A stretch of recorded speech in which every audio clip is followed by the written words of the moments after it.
Welcome everyone to the second installment of the New Agents Trends series, a series of online conversations hosted by Phocuswright exploring the impact of generative AI and autonomous agents on the travel industry. In part two today, we'll be focused on the impact on the in-destination experience. I'm Mike Coletta, Senior Manager of Research and Innovation at Phocuswright, and I'm joined today by three panelists who I will introduce in a few minutes. First, a little background on these events. We're holding 5 of them this year, every month or two into the fall, exploring the impact on various areas of the travel industry, and they align with the 5 topics in our Travel Innovation and Technology Trends 2025 report, which published in early February and is available for free on our website for anyone to read. And if you haven't yet, I highly recommend reading it for important context and background, especially if you're newer to generative AI and autonomous agents.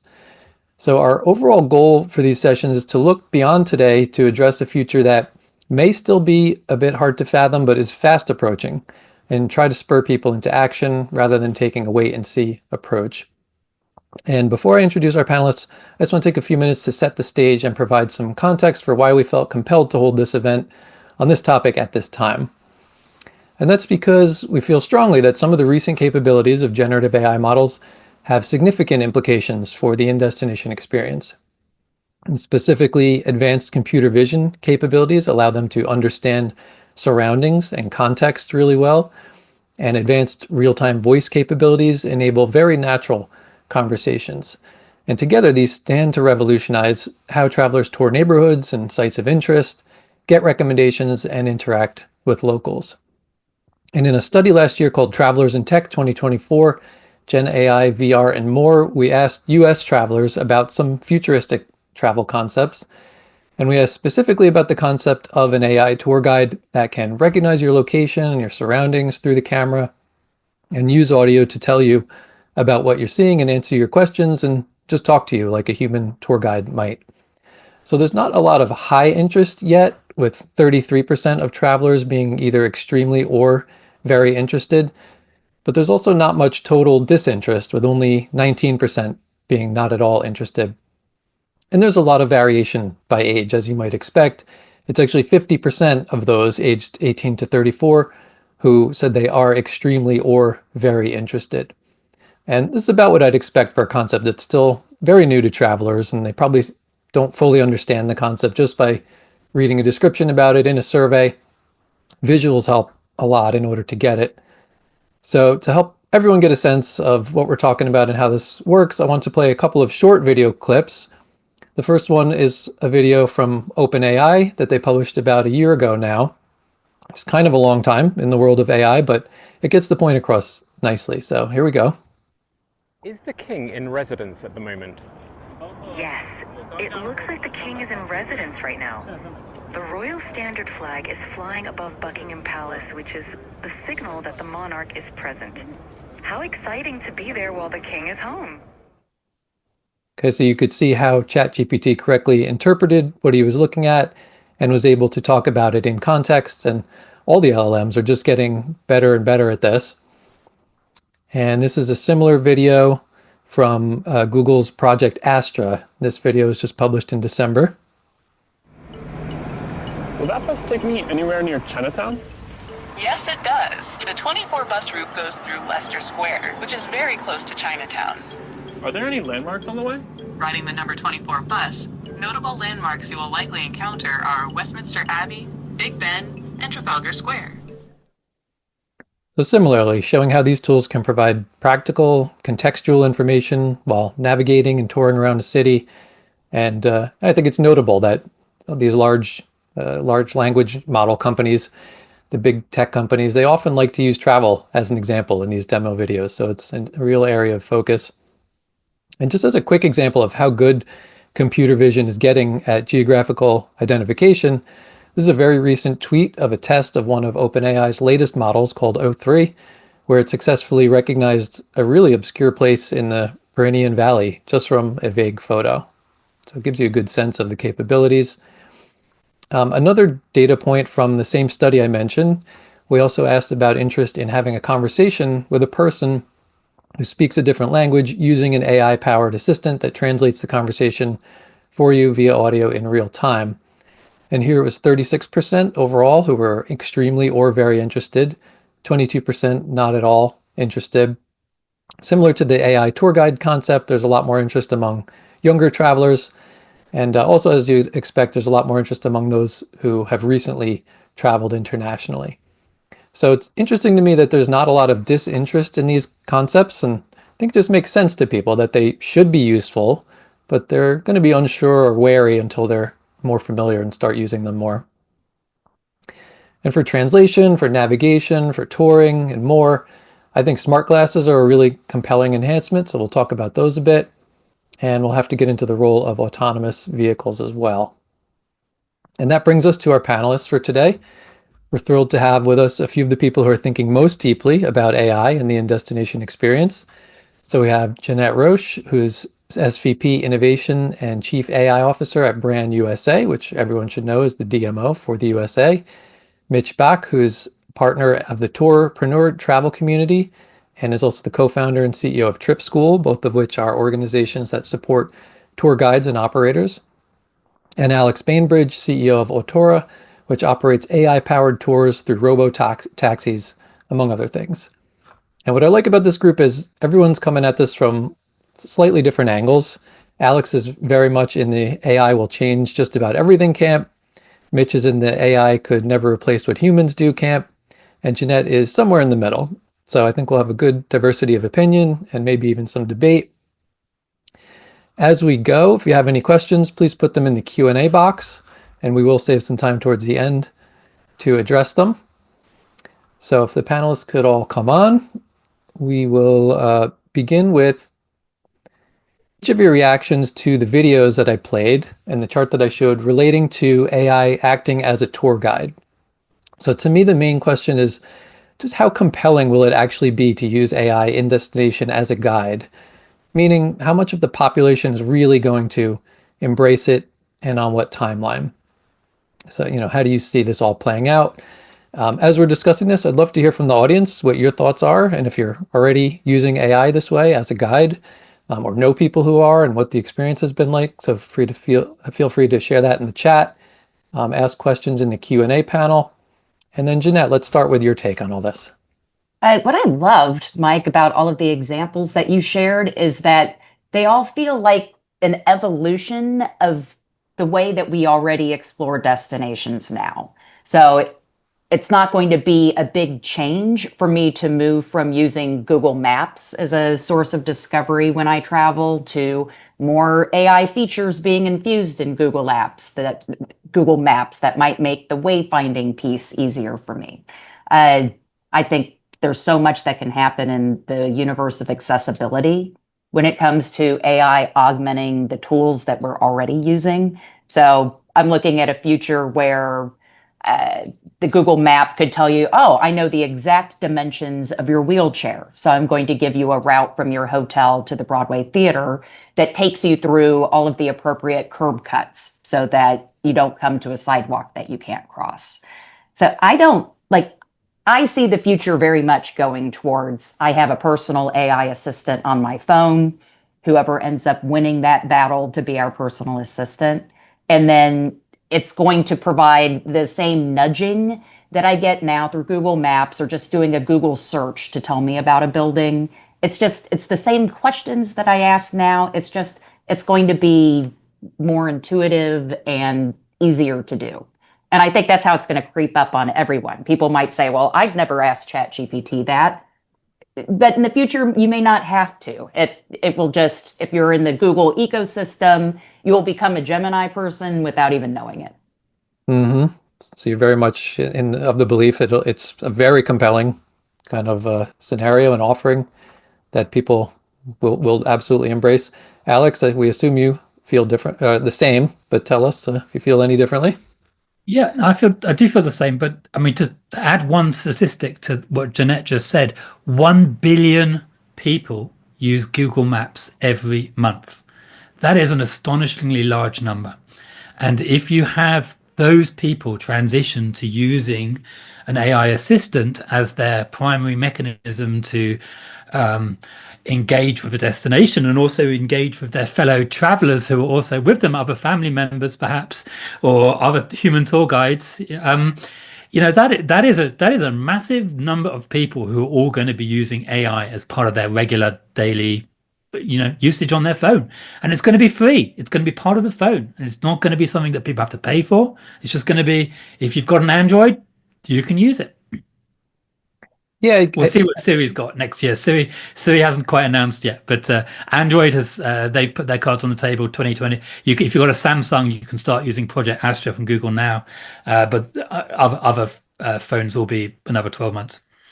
Yeah, it's interesting to me that in that same survey I showed some data from, we asked about usage of Google Maps, and so the live view in particular, where you can hold up your phone and it can use AR to show you around. Only maybe 10% of people have used that.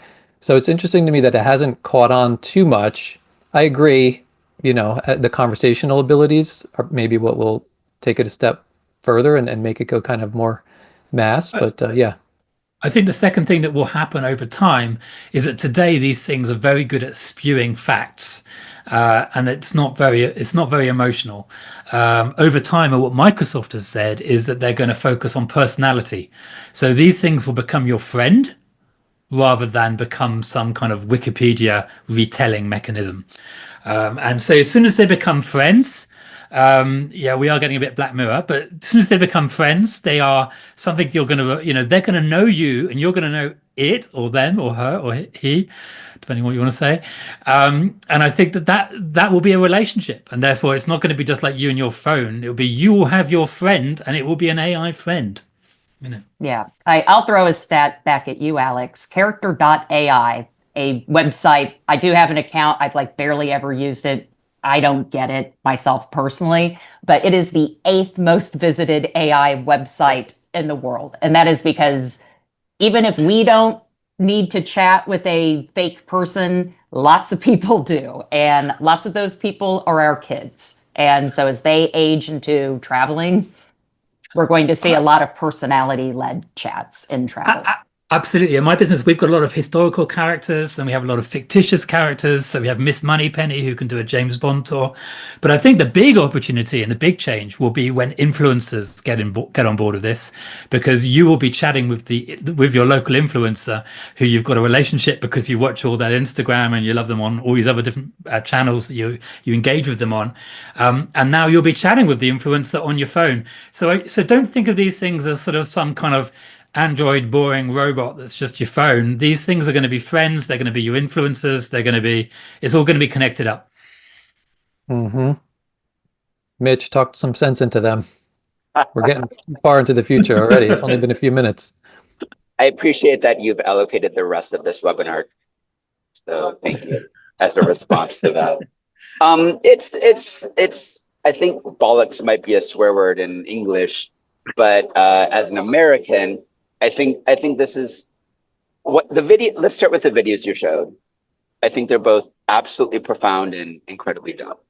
The profundity is that first video, Mike, where that man who was holding the phone extremely close to him, he was blind.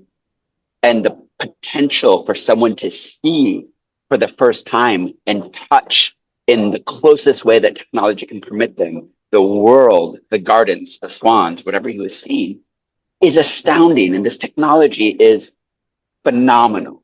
So I'm not undercutting that at all. I'm not sitting here and saying, oh, this is all a load. Let's just move on with our life like humans. That was phenomenal. It's the rest that I think I have major problems with. And I guess I have 3 to 7 starting points. Number one is, what is the point of travel? What are we trying to do here? Are we trying to make it easy and frictionless? Or are we trying to make ourselves better humans, better citizens, better relational animals with other people who are learning social skills, learning how to connect, learning how to deal with failure? What are we doing here? And to me, from a kind of Phocuswright standpoint, that's a question about, is this a business application or a leisure application, right?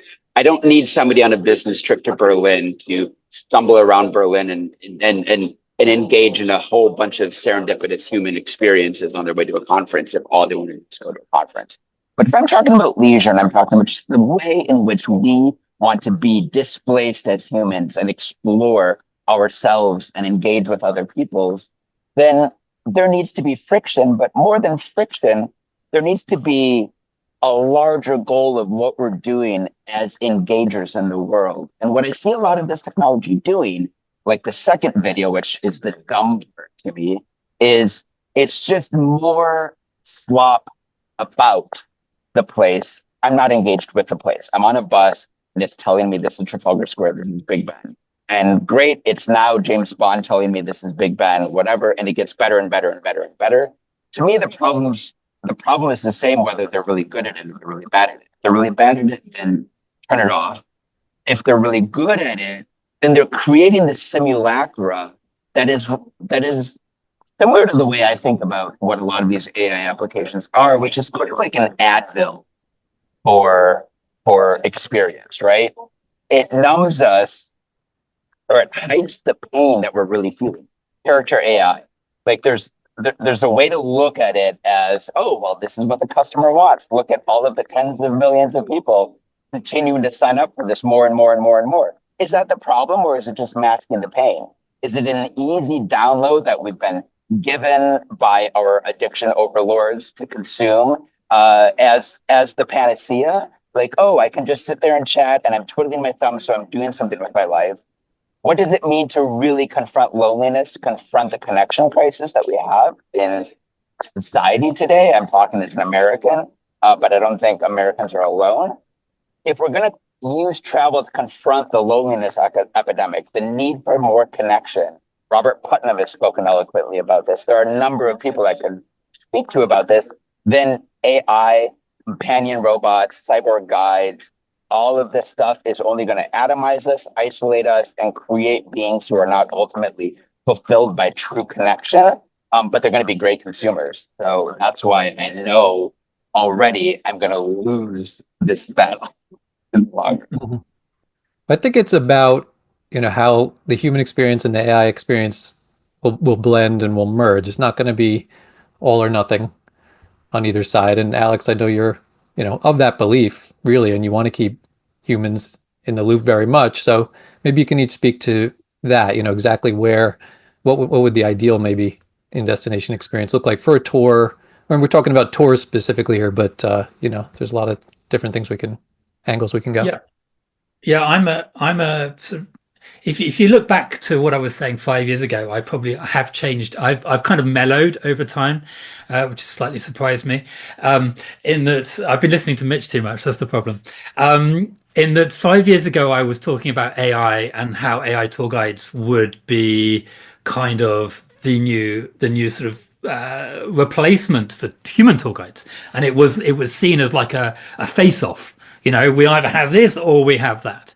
And actually now I don't believe that, and I've not believed that for a couple of years, which is, I think, the only way that we can really go forwards is to augment human tour guides with some AI, so that the human tour guide becomes a stronger tour guide. And that means that they are using elements of AI that help them perhaps know what stories have been told, what stories this particular guest might like to know about. How do you make this tour guide better, the human tour guide better? So I'm now a big believer in combining human tour guides with AI in some way. Now, that might be sequential. So you might have a 6-hour tour, of which 4 hours are with an AI tour guide and 2 hours are with a human tour guide. Or it might be concurrent, which is you as the AI are helping the human tour guide just be a more informed tour guide. Now, I'll make one point about this, is that Mitch is a superstar tour guide, but not everyone is like Mitch. Mitch is too good for everyone. The median tour guide is actually not that good, right? So the median tour guide, when I talk to tour operators, they're like, oh yeah, if we have a customer who can't speak our language, we'll give them a PDF and print it out and give it to them. I'm like, okay, we can be better than that, right? So that's the median. So we're trying to achieve better than the median. That doesn't necessarily mean that we're going to be a threat to anyone of Mitch's caliber. There's a question in the chat I think we could try to get into now, because it relates to my next question. So question from Greg was, will these new models be ad-driven commercial models or subscription? And my next question was about the type of tools that travelers will be using. So will it be the daily assistance that we've talked about a little bit already, that kind of you use for lots of different things in your life, and you come to rely on, and they get to know you well and can personalize content, presumably better than, on the other side, dedicated travel solutions that may be superior in terms of overall execution of the travel experience due to specifically building for it, but may not be as highly personalized. So, the general agents or assistants or whatever we call them versus travel specific, whether they're launched by DMOs or OTAs or content companies. And then related to that, how this is all commercialized.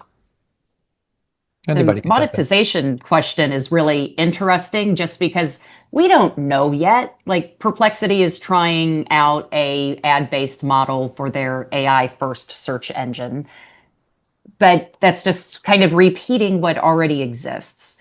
I don't know that these companies have fully thought that far ahead yet because they're so focused on the race to AGI that monetization of, the ad space, certainly if you're looking at an OpenAI, like that's way down the list for them right now. And then I think Google might get there a little faster because they have to replace their lost AdWords revenue, but they don't also seem to be coming out first with what those new ideas are. So, boy, I really don't know how they'll monetize this stuff. Yeah, I think so I've got a couple of different. the earliest clues to monetization are the trip planners, right? They were first to market with kind of this like mediocre MVP, and they're the first to monetize with like subscriptions or pay per trip plan or whatever. But I don't think any of that is an indication of potential.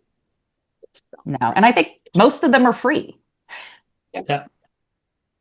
The big problem fundamentally for any business model in this space is that these tools are available for free to consumers. So therefore, if you are a human tour guided solution, then you've got to know that your competitor is now free, and they've got a completely different cost concept than how you as a human tour guide operator work. So that's the thing. But the second thing that I've been really concerned about, and started sort of writing and talking a lot more about, is how do we keep money local? Because my big concern is that AI is going to centralize everything, and therefore, where's the local economic impact? I want to transition local tour operators to some new business model, which I do have, but I need the money to stay local. I don't need the money to be routed via Silicon Valley or the money to be routed via China. I need it to be going somehow to the local entity. And that to me is a super important point, because I fear that we are going to end up with a centralization, and the centralization is going to be, if you thought OTA arguments are bad with hotels and tours today, you imagine what it'd be like when AI is all centralized. I don't like that at all. So I spend a lot of time thinking, how do we enable the local tourism companies? And do you know what? Talking about this is something that I think most DMOs don't quite get. And I love your view on that, Janette, because a lot of these DMOs are introducing trip planning tools on their websites and services. They're saying, hey, I've got this amazing WhatsApp service, I've got this, I've got that. And I'm like, yeah, but what you've just done is you've just set up as a competitor to all of your local tour operators. I need the DMOs to be fighting the flag, holding the flag for keeping local economic impact to be still present. And I don't see that in any of these kind of sort of VC funded trip planning services that are out there, because they're all going, oh, let's take VC funding and scale some big central entity. I'm like, that might be great for the investors, but it's not great for the DMO's members if they're a membership organization. So the ones that I have talked to, because I've certainly gone down this road a little bit. For me, what is interesting about participating in that kind of project is the first party data.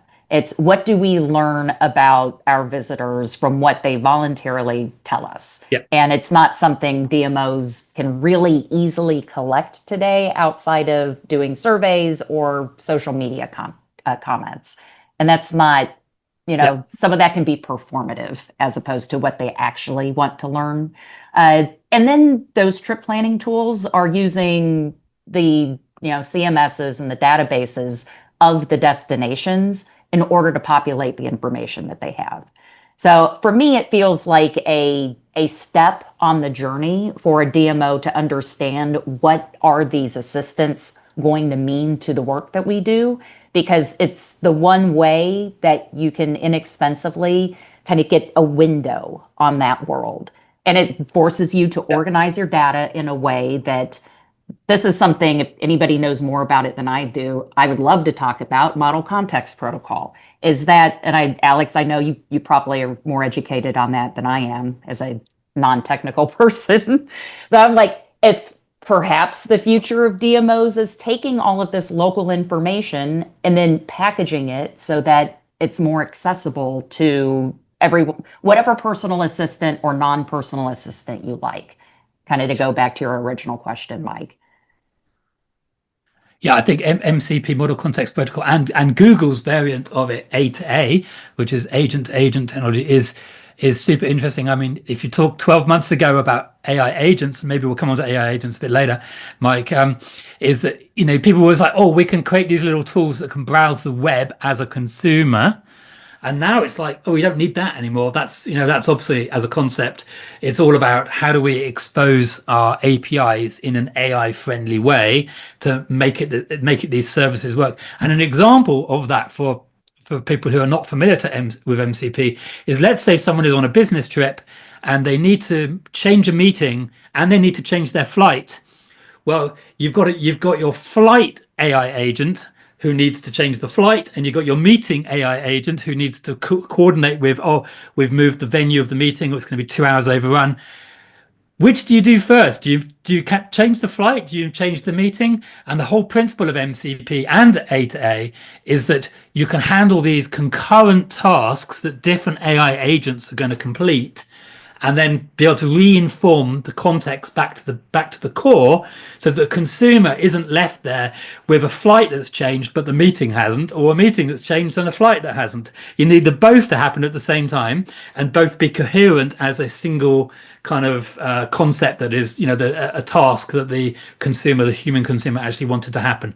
So that is what MCP gives us. It gives us that capability to have multiple AI agents for multiple entities. So if you're in a destination, your consumer AI agent might be talking to your hotel AI agent, restaurant, your diary, all these different things. And that's what MCP is. It's very, very powerful, but it's also very new.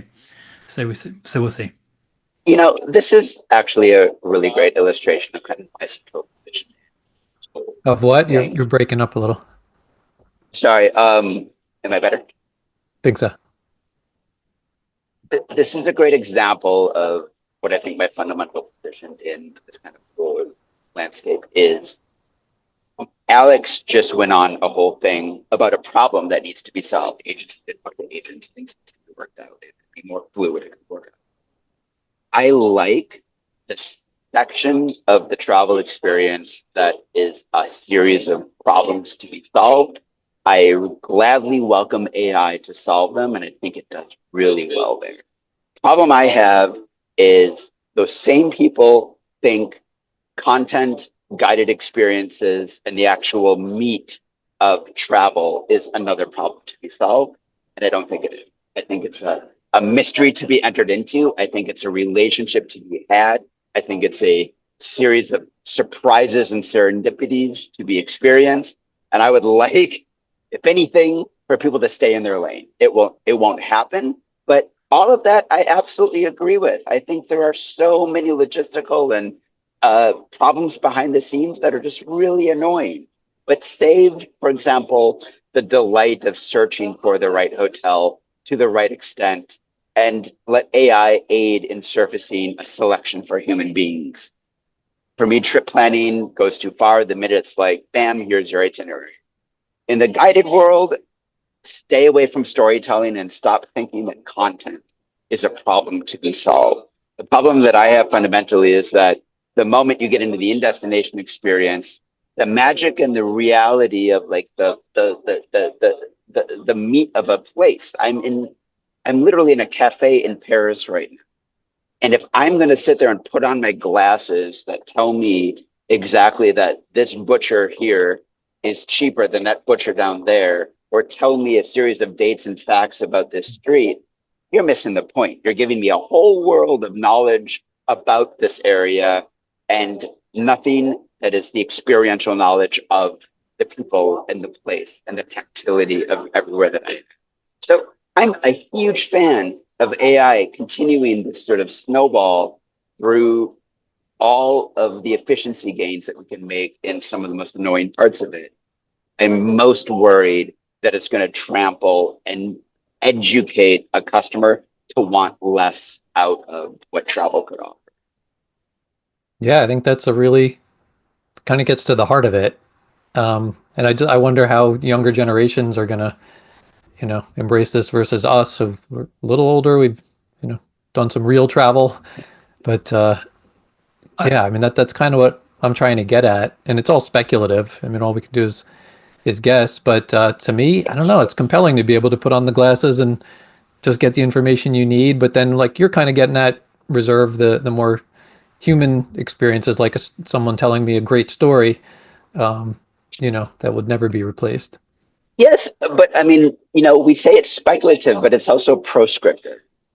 The world is being built by people making decisions about what we think the world will want. It's an illusion to say we're just responding to customer demand. The customer will go where you lead them. And we see this all the time. Like 15 years ago, if I went to you, Mike, and said, hey, you and I are sitting here in Paris, would you love if instead of looking at each other and talking, you could stare at this little postcard device that glows and tell you more about the world than I could tell you? Is that what you would prefer? Like, would you love? Can I don't want to interrupt you, but I'll just say we are in a very short period where people have got phones. 5-10 years time, it won't be phones, it'll be humanoid robots. You will have a humanoid robot sat with you in your cafe, not your phone. And that is, you'll be chatting with your humanoid robot and you're going, damn, I remember that conversation. Yes, I can see your face already. You'll be sat on that, you'll be chatting to your humanoid robot. Do I have to buy a seat for it on the plane? I thought Zoom makes a thumbs down emoji when I do that now. So you'll have this humanoid robot, and your humanoid robot won't be looking like a phone. So you won't be having to look down. You'll be looking across at a friend who's your robot. Let's put it this way in really simple terms, that it's device agnostic. Do I want mediated or unmediated?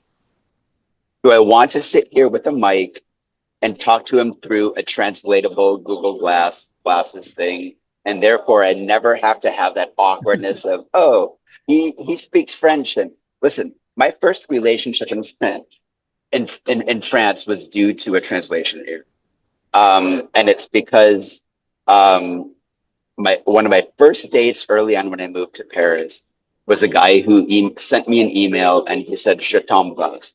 And when I translated, it said, like, I hug you. Is like, I translated as I want to make out with you. And I thought he was super into me. And so I pursued that relationship. And turns out it's like one level below sincerely. You know what I mean? Or like above sincerely, right? So I don't want perfection. And we, as humans, we want the messy human version. We don't want that perfect version. We want, and it's, I understand, like, I don't have a leg to stand on unless what I'm talking about is just a moral proposition to the world. How much of our humanity are we willing to give up in the service of efficiency, autonomy, atomization, personal preference, and all of that? To me, life and living is in the friction, is in the difficulty to some extent. And I think that, like, when you look at language differences and all of that, great, there are problems to be solved. But all of these small little things, self-checkout lines, great. That was really annoying to have to talk to somebody. But pretty soon, we've just given up every chance to have a real hello with somebody, a real moment where we learn and we're schooled to become human beings. And great. Now I'm there with my Now I'm there with my $20,000 robot with a beret.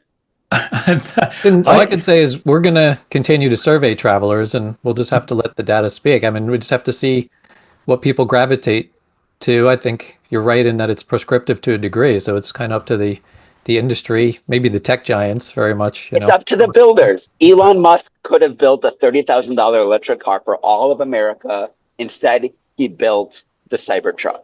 It's up to certain people. Like, this isn't. This is what I hate. The idea is like we just got to go along for the rocket ship ride.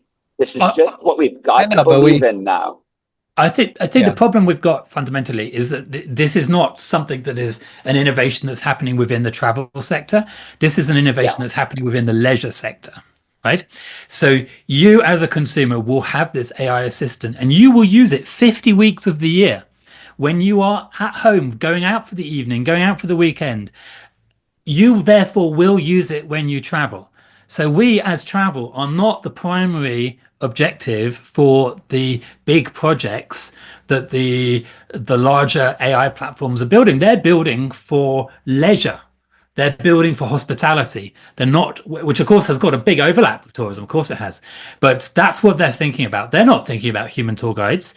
They're thinking about people going out for the evening, coordinating with 5 friends, and going, how do we choose the restaurant? How do we book the restaurant? How do we choose what dishes to eat? Who's got food allergies? How do we have a nice evening? How do we get back from the restaurant to our homes safely? This is all they're thinking about. They're not thinking about the role of storytelling in a tourism experience, sadly. I mean, that's the farcical nature of this conversation, which is we're just going to all react to society. Like none of us are actually in a prescriptive place to like determine the direction of how people are going to walk down a street. That's all happening elsewhere. If only there was a technology once we sat down at a restaurant, let a waiter know that we're gluten free. Wait a second. So I'm working with a group of people called the Decentralized Identity Foundation, and we've got a standard coming soon called HAT Pro, which is the Hospitality and Travel Profile, and that is a cross hospitality industry standard that will exactly help restaurants know that you are gluten free, and how you communicate that to different people in different cultures is super interesting. And we've got that, and that's been backed by a number of different hotel groups. So HAT Pro is coming soon, and that's going to be very exciting. You may have heard about it. It's been at various Phocuswright conferences for the last few years under the sort of acronym SSI, Self-Sovereign Identity. But HAT Pro is the hospitality variant of SSI, and I appreciate that's a lot of acronyms, but HAT Pro is coming, and that is going to be decentralized. So your profile belongs to you as a consumer, and you can decide to share it with that restaurant or not share it with the restaurant. It's your choice, and to the extent that you wish to share that information is your choice too. And I think that would be very, very good. Now, of course, Mitch, the fact that you might be sharing it with a food robot is a slightly different discussion, but you might, at least the preferences will be there. And I do think that actually that will be a big bonus for people who have got allergies, or people who've got particular food tolerances, or people who've got mobility needs and all sorts of things. I think that's going to be super good, especially in tourism, where as you go through your day in a destination, you're probably going to interact with 10, 15 different legal entities. There's no way a single tour operator could share your profile with those entities, because at least in the EU, you'd have all these GDPR issues with sharing that data. But if you permit the consumer to share it, it removes all of that issue. So yeah, I'm looking forward to that. So that HAT Pro concept, which the hotels really like. All right, Alex, give them a chance to comment on that. Yeah. Janette, save us. Everyone tried to warn me. I was given full heads up. We all warned you. I think you've created future jobs for DMOs, because somebody's going to have to train these restaurants on what all of this is and why it's important for their business to take on these kinds of technological investments. And hopefully that's a role that DMOs will be able to play moving forward, is like we have to kind of raise the level of all of the businesses in our destinations. And so, yeah, the hotels, if you're, a big corporate chain, I think it'll be easy for you to be a early mover on some of this stuff. And so the DMO then can come and say, great, let's make sure that all of like the rich experiences across our destination can participate. And I did want to ask you, Jeanette, just on DMOs, what are you hearing on the ground in general? Is there excitement? Is there worry? Do they see opportunities? What are the implications? All of the above. Like everybody understands that this is going to be important to the future, right? Like nobody, I think, is in denial about that necessarily. I think it's understanding what do I need to do today can be a big and scary question. It feels like it's eating the elephant one bite at a time. So I tried to just talk through these organizations, just like start simple, because you won't understand what you need to build using model context protocol to blah, blah, blah, if you're not using ChatGPT or Gemini or Claude on a regular basis and moving from those individual use cases that make us, work better and faster to kind of departmental processes that can be a little automated. And then that leads to what are the big ideas as a destination that we can, when I was at New York City Tourism, they created a campaign called Founded by NYC to promote America 250 and NYC 400. So is there a Google Glass thing in the future where your glasses, when you're on a walking tour of Lower Manhattan, or if you're just strolling through that neighborhood and can press a button and then you can see, like a visualization of what a war, what, some skirmish or something that Hamilton would have done in that lower part of Manhattan. And then when you're done with it, turn it off. So part of this, I was thinking this when you were talking too, Mitch, a lot of this is just up to the travelers. Like nobody is going to force AI tool use. Yeah. I mean, I agree, except that I think it's a false choice. Bing, you turn it off. We are all ruled by attention suckers. Corporations who earn their money by making sure our eyeballs are glued. So do we think for a second that we're going to put on these glasses that are these casual objects that all of a sudden, okay, all right, now they're off, now they're on, now they're off. No, it's our smartphone all over again, right? 80 times a day. Look at the statistics of the number of times we look at our phones. And I think 80 is low. Low, for sure. I think we're mostly at like 800 times a day that we're looking at our phones. Theoretically, it's a thing that hangs out and we live with and we use it and we don't use it. In reality, it has consumed our brains. And there are studies that our cognitive capacities are a fraction of what they would be if the phone wasn't even present in the same room with us. If it was in another room, we alight in a human way beyond what we could imagine just by having the thing near us. So to me, I mean, it gets back to what I was saying about mediated versus unmediated reality. The idea that the next frontier is now we're being bing, bang, bopped with these visuals in our world.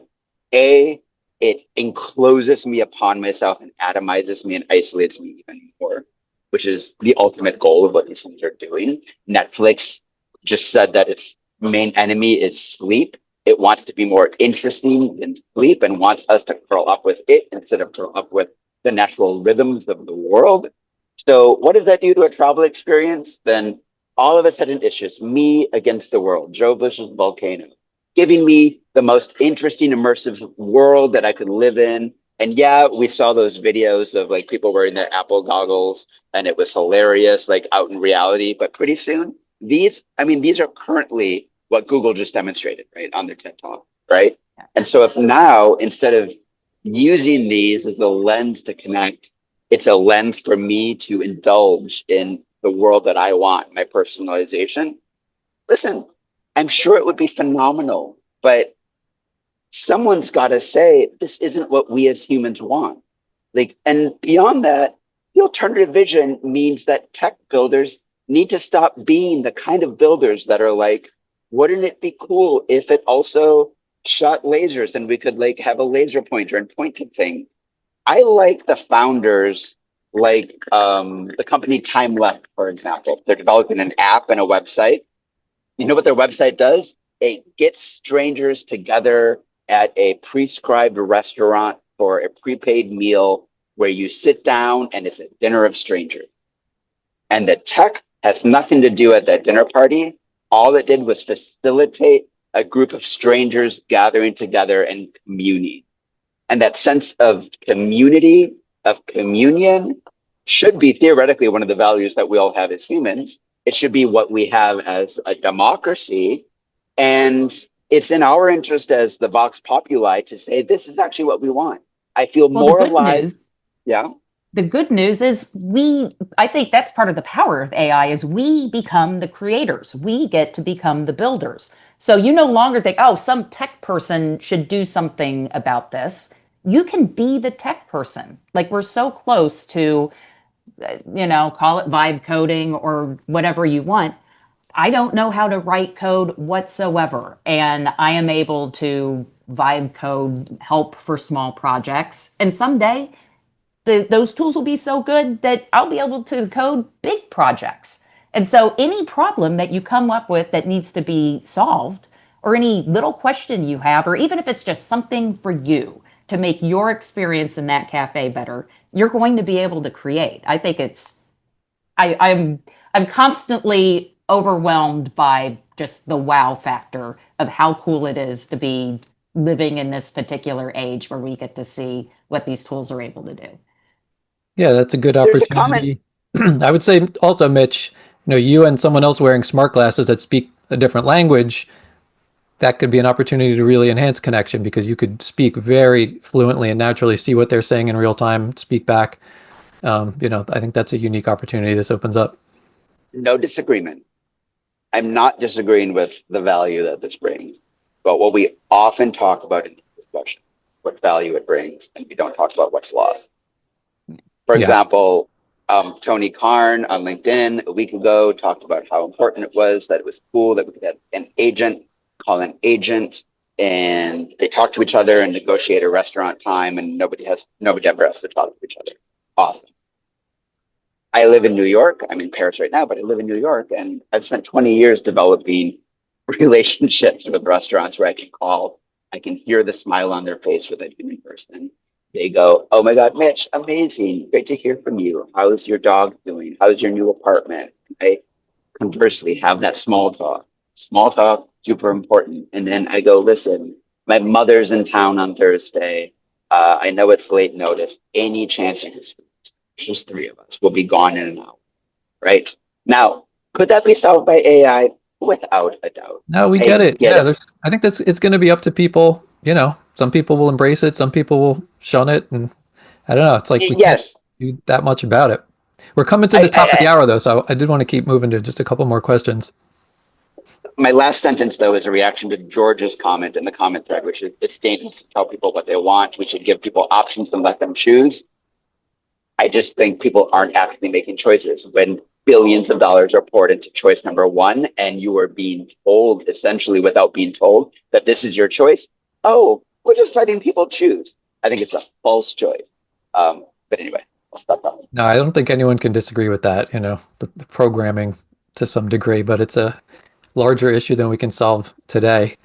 In terms of travel, I did want to give Alex a chance to just talk a little bit about the role of autonomous vehicles, and then maybe you both can comment. Maybe 2 minutes, Alex, on how you see a whole guided tour operating in the next 5 years.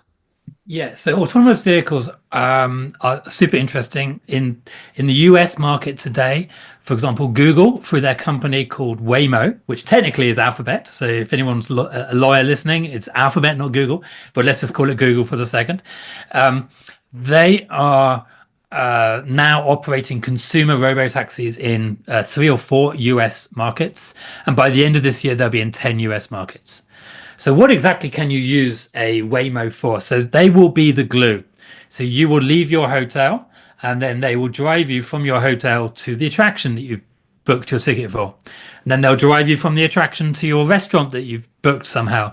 And then they'll drive you back from that restaurant back to your hotel. Now, the only question then is, well, what's the experience? Is it purely getting in and out of a car, or are you going to humanize that with some kind of AI character in some way? Now, to me, I would say that you need to humanize that. You can't just be transactional. You need to make it slightly more interesting. And I think that's where we're going to be. But autonomous vehicles in the US market, absolutely, that's sort of the Waymo model. And then there's the Tesla model, which is coming maybe. I'm never going to put a timeline on. I'm definitely not going to do an Elon Musk and actually say when something is coming from Tesla, but it will come at some point, and that will enable personally owned autonomous vehicles. At which point, experiences that are multi-hour will open up.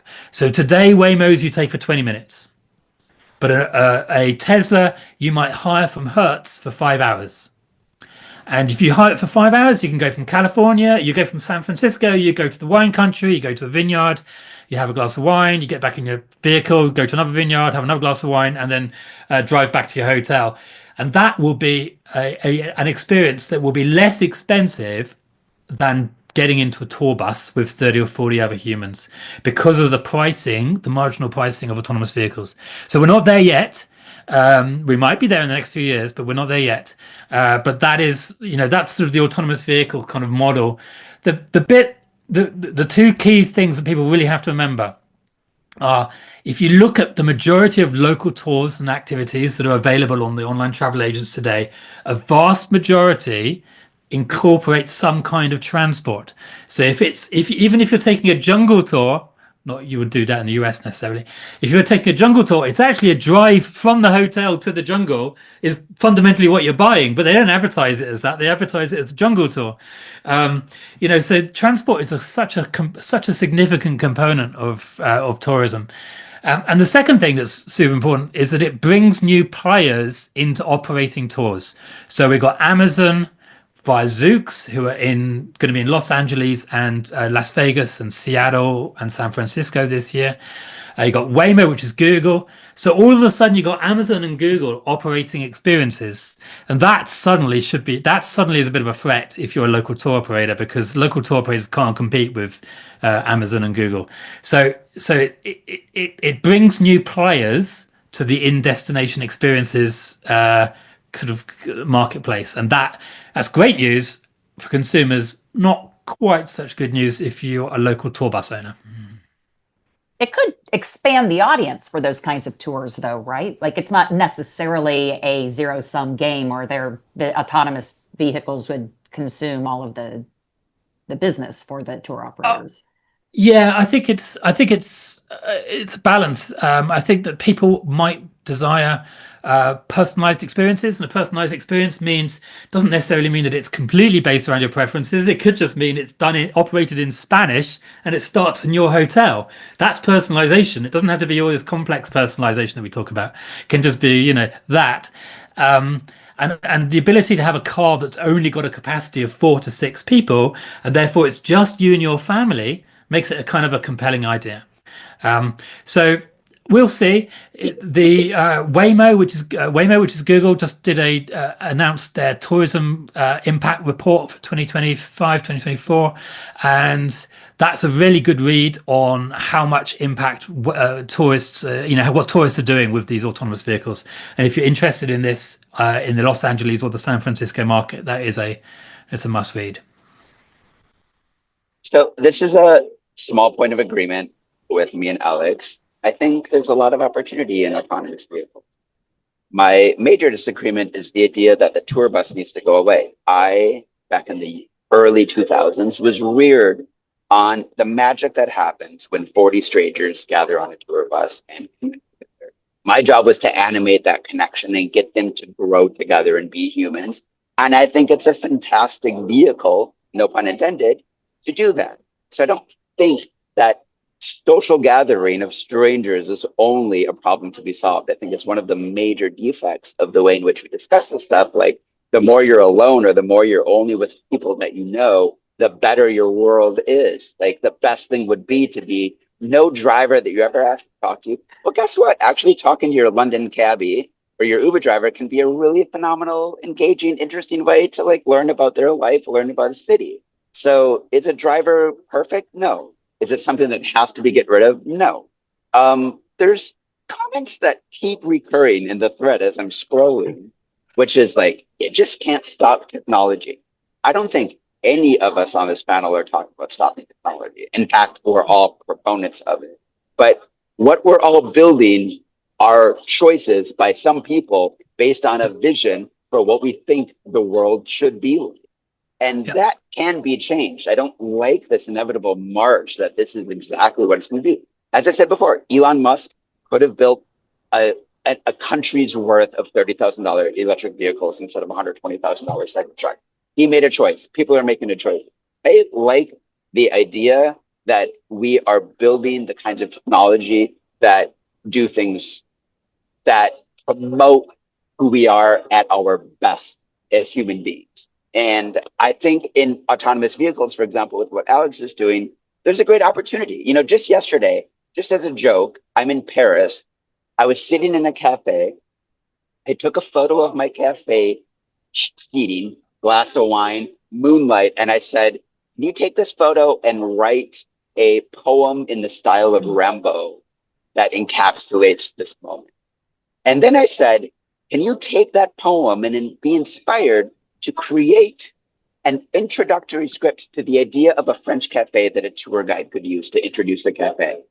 And at that moment, I then refined it a little bit. It was absolute pure magic that I couldn't imagine the best tour guide that I know bettering. And all of that is just the finesse of a vision that an individual has about how to harness this technology. And so I hope that there are those kinds of visionaries. I'm not calling myself one, but this is all stuff that can be used in very different directions. And my hope is that the directions that we choose go in the direction of eliciting emotion, connecting humans, and not simply extracting and atomizing our attention to the capitalistic benefit of our overload. I think that's the ultimate promise, right? So I'm a builder. So I spend a lot of time writing code still. And I think I've got agency, meaning that I will build what I like. But I have, that's the reason why it's so important for me to get my vision and mindset out about local economic impact, about incorporating local tour operators, about incorporating human tour guides into an AI experience. Because the majority of AI tour guide platforms, I've got no interest in talking about local economic impact or talking about human tour guides. And I at least do. I may not be, you know, so that is so important as a builder to be able to build. And I listen very, very carefully. I spend half my week talking to local tour operators about what they want with AI in their destinations. And you know, together we can fix this, at least from a tourism perspective. We've got a bit of a battle on our hands because the generic, they're called horizontal, but the generic AI assistants, AI agents are going to be really very good. And it's very hard as a tourism business to be anywhere as compatible to what the horizontal tech is going to be. But it's a battle we can't afford to lose. We have to keep local entrepreneurs, tourpreneurs perhaps, trading in their business, in their destinations, and that is a massive transition task that is going to require a serious commitment from everyone over the coming years. Yeah, it's a great point to end on, and it's fantastic to put that call to action to the builders who are working in this space, and just, you know, things for all of us to be keeping in mind as we go forward here. We're at the top of the hour, so I just wanted to wrap up really quick, and then I know you all said you could stay on maybe another 10 minutes, so there weren't too many questions that came in, but if anybody does have any questions at this point, put them in the chat and we'll try to address them, and then try to get to anything else that was talked about. It was great to see all the comments in the chat and people debating all this. So just want to make sure everybody knows about part 3 of the New Agents Trend series. That'll be on May 22nd. It'll be about the impact of generative AI and autonomous agents on travel distribution. So in that one, we'll be focusing more on the agentic world, specifically in the planning and booking phase of travel, and how dynamics between suppliers and intermediaries may play out, as well as what may need to change in terms of industry infrastructure to accommodate that world. Hope to see many of you in Barcelona, June 10th to 12th this year at our Phocuswright Europe conference. And then, of course, if you haven't, you need to check out Phocuswright Research for our definitive market sizing, consumer, startup, and tech research to help you stay ahead of trends in the marketplace. Another great place to do that is FocusWire, our news site. Great place to keep up on what's going on with AI in travel. So appreciate everyone who was on. Feel free to drop if you need to. But yeah, let's take a look at some of the audience questions. Was there anything you all saw in the chat that you did want to address? I want to hear a question from Cora. Cora has been writing a lot, and I would Yeah. love to know. Cora, just can you encapsulate all of your questions into one question, and we'll address it, because you've been writing a lot of good stuff. While she's doing that, I saw Carlo wrote, "What do you think of tour guides being able to talk multiple languages with AI translate voice?" And I think we touched on that a little bit. I mean, yeah, I just see that as a big opportunity to make that a natural experience, more natural. I can say that we had a bit of a problem with that the other day, in that we're trying to do a tour around the Roman baths in the UK, and it turns out that none of the AI models have got Latin. So we wanted to have a little bit of Latin, but we couldn't do that. They have hieroglyphics and can speak dolphin, but they don't know Latin. Yeah, well, this was a year ago. No, maybe I should dig that out again, see if I can solve that again. Yeah, we can't do Latin, but actually, no, it is the ability to be able to operate an experience in, we do 17 languages. The ability, we've got 3 different variants of Arabic, for example. The ability to be able to do that is super interesting. So Cora said, "How do you think AI can be utilized best as a tool that helps augment the human element that people are traveling are looking for when they're in new and unknown places?" Which again is kind of what we're trying to get at here, but there's so many nuances to that. Depends on the person, depends on what you're trying to do. I think there's places for it. Some people will use it more, some people will use it less. But yeah, if everyone wants to comment on that. Yeah, I think Mitch's point is well taken, that we are fighting uphill against all of the money being spent by tech companies to keep us in their ecosystem. But, we're also targeted by, how many different food ads or whatnot every day. And some of us figure out what to eat so that we feel our best, independent of what advertising gets thrust at us, right? I think the opportunity is going to exist in the same place, that there's going to be so much more opportunity for person-to-person interaction, whether that's because we can speak more languages through whatever our device is, or we don't have all that time that we're spending getting restaurant reservations, and that's more time for communicating with people. But to Mitch's point again, we're going to have to really make that choice. And whether or not in 10 years people are ready to keep making that choice, I hope yes. I hope we're not all only talking to character.ai. It's a losing battle, and I recognize that it's a losing battle, but there's still virtue and value in it. And to me, the question I ask oftentimes when I give a talk, whether it's a talk in technology, and yes, I do a lot of talks on technology or on tour guiding or tour operating or whatever, I just begin by asking people what was an incredibly memorable moment. And the answers that I get have never yet in 15 years been connected to mediated technology. They are the time that I got lost in the streets and I ended up at this old woman's house, and she said, "We can't get home, it's too late, have dinner with me." Or somebody the other day said, arriving in Paris on Bastille Day and just finding a public square by accident and dancing with a bunch of random strangers. Being invited on the Piazza San Michelangelo in Florence with a bunch of German students to drink their beer and just have the night, even though we didn't speak to them.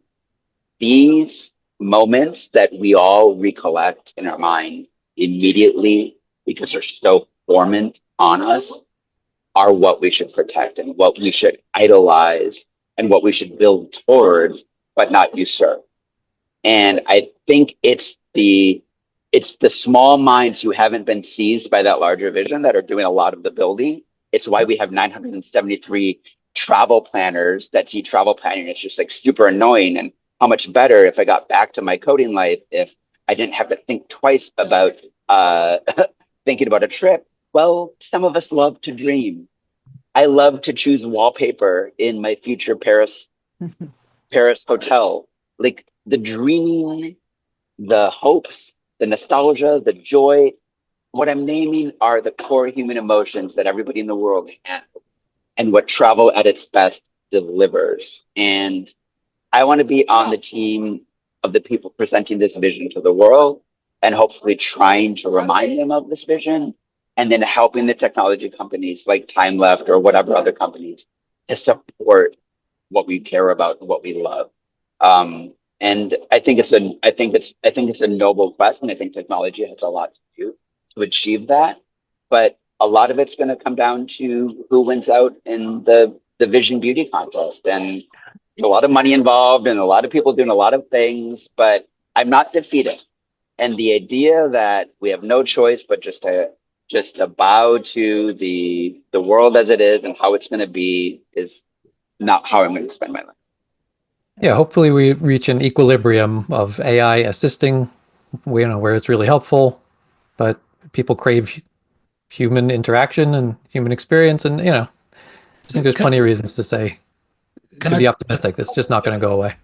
Just won't. So I heard Mitch a few months back say that's one of his favorite questions to ask people when it's a bit silent within a tour, to ask, talk about a childhood food memory. So one of the things that we've trained our AI tour guides to do is when there's a little bit of silence is we will now ask them, what is your favorite childhood food memory? So Mitch is doing a grand job training our AI. So thank you. Keep the insights coming. So you stole my IP. Between you and yeah. So we're spreading best practices more widely so that good experience can be had by more people. My lawyers will talk to your lawyers. That's right. Sam Altman just said the other day, when it came to IP, something like, just good luck with that. Yeah, flippant. Example of absolutely flippant. Yeah. Agree. You could be a little more concerned, or at least act like it. So that is concerning to us. Why a Ghibli film is just a bunch of pixelated together. I know you all have to drop probably within a couple of minutes. There are a few questions I can probably address myself. I don't know if Alex, you could stay on just a little bit longer. Yeah. How about just any final comments in terms of what will the in-destination experience look like in, say, 5 or 10 years for each of you? And what do players on the ground need to do to prepare? In closing. I'll say that it's about that we're looking at the future being the opportunity to create hospitality at scale. And just like Alex, stealing Mitch's IP and spreading a really good practice more widely, like we're going to have opportunities to spread those kinds of, best practices and great ideas so that more people get to participate in them, which I think is terrific. Even if I've read about, digital tour guides, that it's not cannibalizing the tour guide market, just like audio guides aren't necessarily cannibalizing that market. It's just growing the number of people who want to experience that and giving them different ways of doing it. So I think particularly from an accessibility perspective, the opportunities that we're coming up on are tremendous. And I think it just comes down to, whether it's a choice that we're hoping consumers will make in 10 years or not to keep that human in the loop. I think there's going to be a backlash. I think there's going to be a point where the AI invisibly does things to improve our, to remove some unneeded friction from experiences. And that we're going to, outside of that, really crave human connection. I think there is going to be some great movement towards that 10 years from now. And Mitch, I think you could lead it. We move up that timeline to like 3 years. I don't know if I have 10 more years of this in me. Yeah, I mean, again, George has been bantering in the comments, and he says, if you're presenting If you think the big guys are presenting customers with a false choice, who is the arbiter of truth? Listen, I'm in Paris. I did a PhD on truth in Paris 15 years ago, and I don't know. I mean, the best I can say is one of my idols, which is a philosopher who was never a philosopher. He was a literary critic at Stanford University, Richard Rorty. He said, "What is democracy or what is truth but an ongoing conversation? It's an ongoing attempt to collaboratively and together figure out what we agree on as our untouchables." I think about this with AI in this following word. Like, who are we willing to not replace? A judge? When I go to court and I'm on trial for murder, do I want a robot sitting there telling me, well, I've examined everything. I've read your I've read your body language. I've studied absolutely everything much better than any single lawyer or human could do, which means I'm way more objective. Are we as a society comfortable with that? Maybe, probably not. Where's the limit? We're comfortable with self-checkout. We're comfortable with an autonomous driver. We're comfortable with, God, I was in Las Vegas at a conference last week, and I never met somebody from the hotel I stayed at, because I went in and I just beep, beep, beep, boop, boop, boop to my check-in. So like, it's like kind of frog in the pot, the world we're living in. It's like increasingly everything is more efficient and easier, and I'm more alone than ever. And I didn't smile at a single person in Las Vegas during my entire ride from an autonomous vehicle, the airport check-in to whatever. Are we okay with that? There's no arbiter except that it should be a conversation. I think there's a lot of ways that you could argue that it's actually not a conversation, it's being voiced on us. But to me, I think there isn't an absolute truth. I certainly am not sitting here with a moral high ground saying this is how the world should be. If that's how I came across, then it's because I'm a bossy New Yorker, but that's not actually my position. I'm just an advocate that I'm hoping to tell a story. And I just did an interview with a tour guide the other day, and she said something that was absolutely incredible. She's a New York tour guide, and she said, I tell the story of where it was on 9/11. I tell it at the 9/11 memorial, and I take that moment to really then ask all of my audience, where were they? And we have this communal, beautiful, shared moment. And she said, I have a tour guest from 10 years ago. Every 9/11, he sends me an email and says, I think of you every 9/11. I think of that story, but I also think of that moment that we all as a group had where we just sat there around the room, around the group, and shared where we were in. And she said, I'm wishing you the best today, and I think of you all, right? That can't be replaced by a group of robots. We can all, as a society, decide whether that's valuable or not. I find it valuable, but it's also a judgment on the nature of storytelling that says a good story has perspective. It has a soul. It has a reason for telling it that isn't just, I want to entertain this person in front of me and make more money to keep them moving along, right? I think it's better. I'm not forcing it on anybody. I'm hoping that by continuing to advocate for it, I have some proponents that follow me along on this. But the future is not as inscribed in stone as technologists.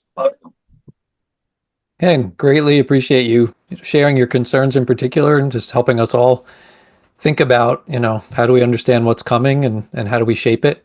So I know you have to jump, and Janette, thanks very much for all your thoughts, examples. I liked having a more on these webinars, more of a chance to ruminate versus like at our conferences, the panels are sort of short, 25 minutes. You don't get the chance to really explore these topics. So appreciate you spending the time. It was great. You need to drop. Alex, can you stay on? Yes. Great. Okay. Thank you Thank you, all. Janette. This is Thank a you, great Mitch. conversation. Same. Bye. So there were a few questions. So I wanted to try to get to at least quickly. So early in the webinar, someone asked, how about researching some good places nearby, in destination on the fly? AI would help that part as well. Totally agree. I mean, that's where I think the idea of a kind of an assistant that's with you can answer your questions, could make restaurant reservations or book a tour. You don't even have to do the kind of annoying part of entering your information. Alex, you see more beyond that? Yeah, that's a really good use. But the key problem that we all have is distinguishing between popular and memorable. So Burger King, McDonald's, they are popular. And it's quite easy for the AI to get confused between popularity and memorability. Within a tourism experience, you need it to be memorable. And so that's actually why in my platform we have a very strong role for human curators, because we need that human curation layer at the moment in order to say, you know what, forget about the popular things. These are the memorable things. So I think that's an important guideline. Good point. Yeah.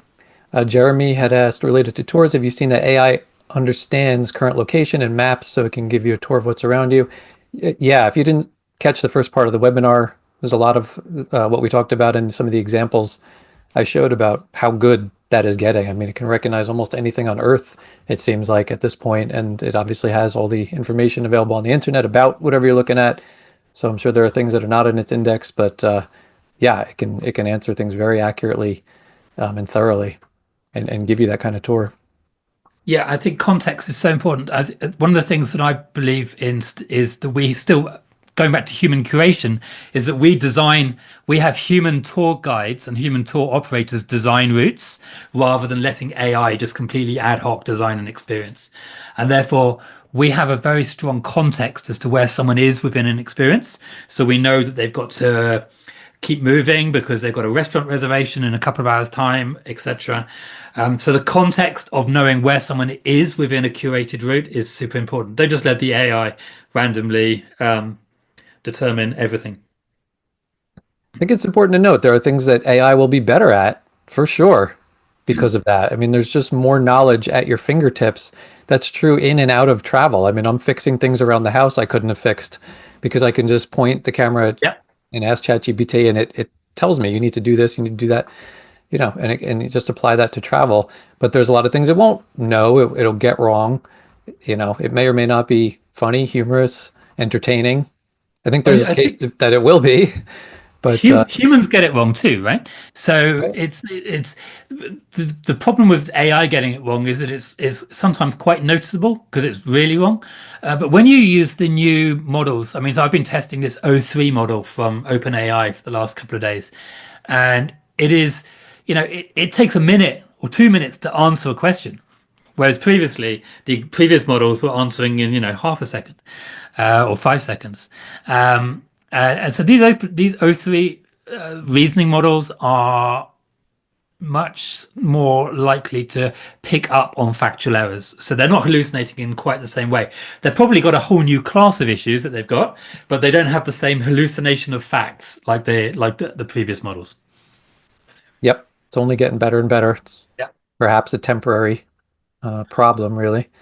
A couple more questions for you. Tom asked, you said your views have changed over time on AI alongside humans. What are some of your other thoughts and views that have changed over your journey? Oh, I definitely, I don't know. I was always very optimistic before, probably incorrectly so. So I'm now, so the views that have probably ever changed is I've become much more passionate about local tourism. I've gone to a few sustainable travel conferences and spoken about AI and how, because the sustainable travel conferences are super interesting to me because they're all talking about the future and how the future needs to be redesigned. And I'm like, yeah, but AI is redesigning the future. So I want the sustainable tourism conferences and the AI conferences to kind of merge together in some way. So we build this perfect future. So I have become a lot more opinionated and on how we incorporate humans within the experience. And I think that is super important. Not just human tour guides, but local tour operator entrepreneurs, because we must keep money local. We can't just be centralizing through AI platforms over time, because that would be a disaster. And Victor asked if you have any other perspective on ways DMOs can benefit from this shift. Yeah, so one of the things that we've been building is some stats on which tours go to which venues. So, for example, one of the stats is that we want to use venues that source food from within 50 miles of the restaurant, or shops that source things to sell from within 50 miles. So we can, because we've got total control over what the experience is, we can start suggesting venues that are demonstrably more sustainable. So I do think DMOs should be getting on that, because that is something that DMOs do think about quite a lot. So keeping people out of the chains and into the more locally owned businesses. Of course, we can then end up with a whole legal discussion about the franchise companies who are locally owned but globally franchised, because they're a little bit messy on that.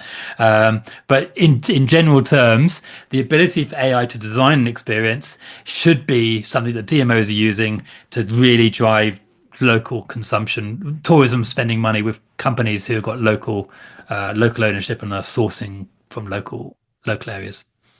Yeah, And I think that would make a lot more sense. So let's rebuild this industry properly rather than just randomly. that sounds good. We're 20 minutes over. We should wrap up. Just maybe last question. Anna asked, would you agree that VIP experiences in the near future would require a human? So I think it's not just require a human. I think a VIP experience will be defined by having a human. So if you have a human, it will be a VIP experience. That's it.